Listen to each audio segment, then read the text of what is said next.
Alright guys, this is a Ford Escape 2013. We are going to replace the right side headlight bulb. The left side, which is the driver's side, is the same way. Okay, it has these little rubber boots. So the right one is on this side here.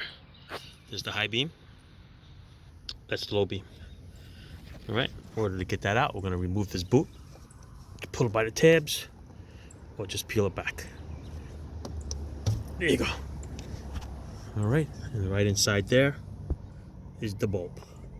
Okay, it's the one with the green tape on it. So remember, lefty, loosey, righty, tighty. So you're gonna reach in there, and you're gonna turn that whole bulb assembly to the left. Once you turn it to the left, you just pull it out of the socket.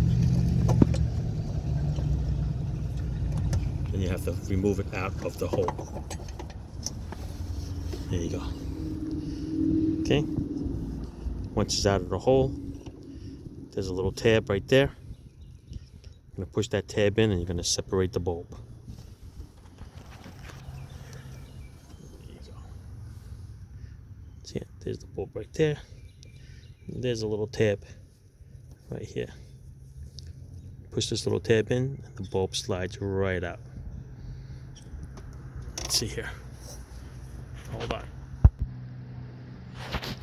Once you push that tab, this bulb would come right up. There it is right there. Okay?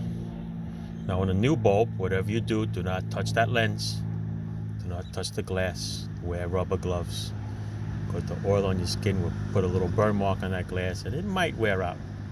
Or it could be like a old wives' tale. I don't know, I see people mess with their bulbs all the time with their hands, and I never saw them burn out any faster, but that's the way it is.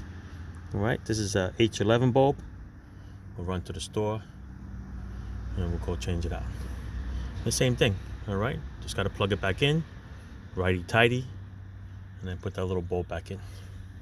Alright, that's it. Ciao. Oh, clean your leaves.